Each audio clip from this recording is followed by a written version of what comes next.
Halo Pak, hari ini saya akan mempresentasikan slideshow berjudul Mempertahankan Bahasa Indonesia di Era Globalisasi berdasarkan dari artikel Eksistensi Bahasa Indonesia di Hari Sumpah Pemuda. Pendahuluan.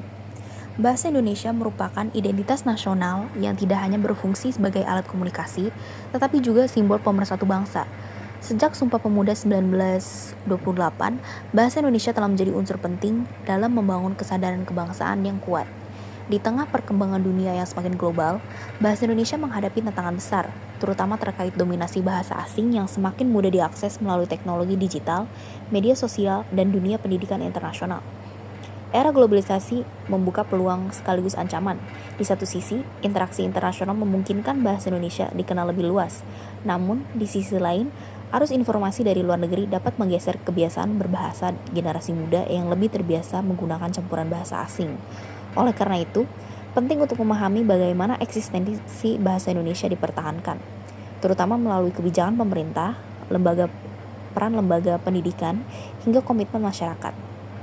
Identitas nasional. Bahasa Indonesia memiliki kekuatan historis sebagai bahasa persatuan. Pengakuan resminya melalui UUD 1945 pasal 36 semakin menegaskan posisinya sebagai bahasa negara. Bahasa Indonesia bukan hanya memiliki fungsi komunikatif, tetapi juga berfungsi simbolik untuk mengikat seluruh masyarakat Indonesia yang berasal dari berbagai suku dan budaya. Dalam forum-forum kenegaraan dan acara berskala internasional, penggunaan bahasa Indonesia oleh pejabat tinggi negara seperti yang dilakukan oleh Wakil Presiden KH, Ma'ruf Amin, dalam pembukaan ICIS menunjukkan bahwa bahasa Indonesia mampu menjadi bahasa diplomasi. Hal ini memperlihatkan bahwa bahasa Indonesia bukan hanya penting di dalam negeri, tapi juga memiliki daya tawar dalam komunitas global. Perkembangan bahasa Indonesia di dunia. Regulasi pemerintah mengenai penguatan bahasa Indonesia menjadi dasar penting dalam upaya internasionalisasi bahasa Indonesia. Beberapa perangkat hukum seperti UU nomor 24 tahun 2009, Perpres nomor 63 tahun 2019, dan berbagai peraturan menteri menjadi pijakan kuat bahwa bahasa Indonesia memiliki posisi strategis dalam hubungan internasional. Data menunjukkan bahwa banyak mahasiswa asing datang ke Indonesia untuk belajar bahasa dan budaya. Pada tahun 2017, tercatat 6.967 mahasiswa asing dari berbagai negara seperti Jepang, Korea Selatan, Australia, hingga Jerman. Sementara itu, mahasiswa asing di PTKI pada 2021 berasal dari lebih dari 20 negara. Fenomena ini membuktikan bahwa bahasa Indonesia semakin diminati dan mulai diperhitungkan sebagai bahasa yang relevan di dunia internasional.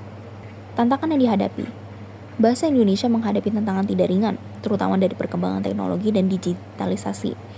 Media sosial menjadi ruang di mana bahasa asing, khususnya bahasa Inggris, mendominasi, sehingga banyak anak muda terbiasa berkomunikasi menggunakan campuran bahasa, atau bisa disebut code mixing.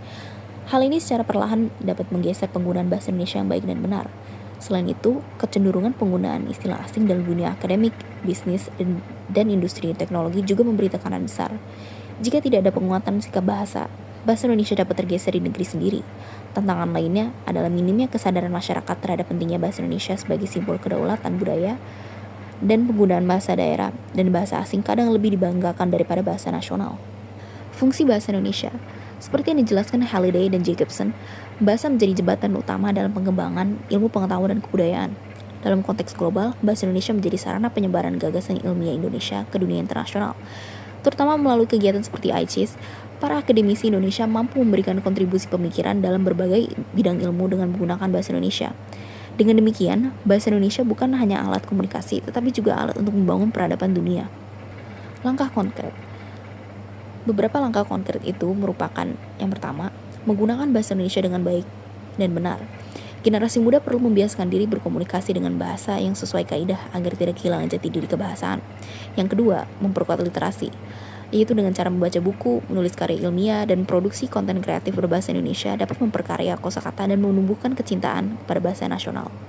Yang ketiga, mengikuti pembinaan bahasa.